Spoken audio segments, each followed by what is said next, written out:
अस्सलाम वालेकुम, my name is doctor Shafaq, I am gynaecologist. जैसा कि आप मुझे जानते हैं, आज मैं एक बहुत ही इम्पॉर्टेंट टॉपिक पे बात करूँगी जिसके बारे में बहुत ही कम लोगों को नॉलेज है, which is postpartum depression, postpartum blues and postpartum साइकोसिस।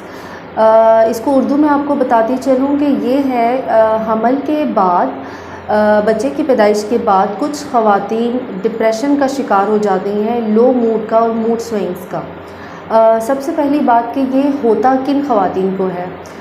हर 10 में से 3 औरतें इस प्रॉब्लम का शिकार होती हैं और ये औरतें वो हैं जिनको प्रेगनेंसी जो चाहती नहीं है कि मैं हामला बनूं।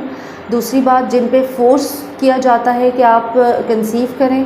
तीसरी बात कि वो सोसाइटी से कट ऑफ होती हैं, वो किसी से मिलना नहीं चाहती, या फिर उनको उनके हस्बैंड की तरफ से मोहब्बत नहीं मिलती, या उनको उनकी फैमिली की तरफ से मोहब्बत नहीं मिलती, या फिर उनको ऐसा लगता है कि सिर्फ प्रेगनेंसी करेंगी ही तभी उनको तवज्जो मिलेगी, इसके अलावा उनको तवज्जो नहीं मिलेगी। ये वो इन ख़वातीन में ये प्रॉब्लम पाई जाती है। पोस्टपार्टम डिप्रेशन के कुछ सिम्टम्स हैं।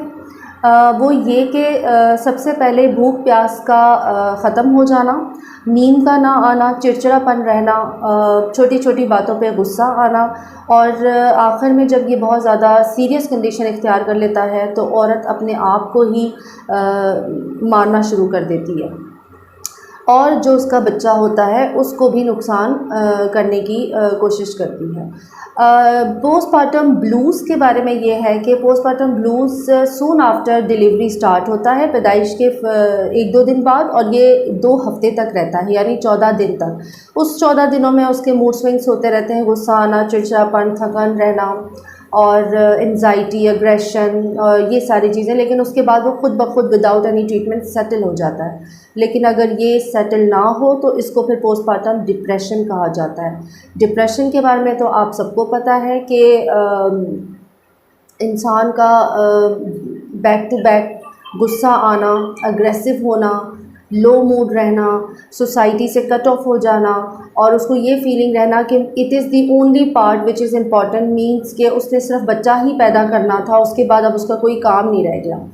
तो ये सारी चीज़ें उसे ये महसूस होती हैं कि ये उसने जो है प्रेगनेंसी बहुत बड़ी उसने कोई काम किया है और उसके बाद उसको तवज्जो नहीं है। ये उसका फीलिंग्स सही है, क्योंकि हमारे माशरे में हामला खातून को जिस तरह तवज्जो दी जाती है उसके बाद डिलीवरी के बाद वैसी तवज्जो नहीं मिलती। इस पे थोड़ा सा जो है ट्रीटमेंट की तरफ जब मैं बात करूँगी तो आपको बताऊँगी। तो बेसिकली पोस्टपार्टम डिप्रेशन एक ऐसी स्टेट है जो हर 10 में से 3 ख़वातीन को होती है, और जिनको अगर पहली प्रेगनेंसी में होती है तो दोबारा भी रिकरेंस इसके होते हैं 10 to 15%। पोस्टपार्टम डिप्रेशन में जितनी अलामत मैंने आपको बताई, आपने उसको ओवरकम कैसे करना है।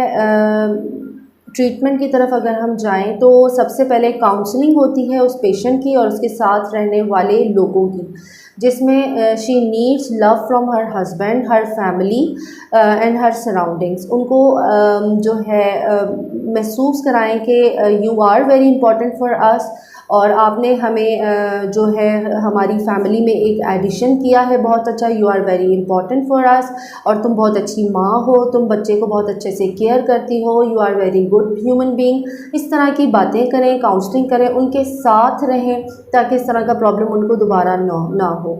दूसरी बात, अगर ये पेशेंट बहुत ज़्यादा पोस्टपार्टम साइकोसिस की तरफ जाता है तो उसमें पेशेंट को, मतलब मैंने आपको पोस्टपार्टम ब्लूज़ और पोस्टपार्टम डिप्रेशन बताया, दोनों में काउंसलिंग इज़ वेरी इंपॉर्टेंट। लेकिन तीसरी बात, अगर ये साइकोसिस की तरफ चली जाए तो ये बहुत बहुत हार्मफुल है।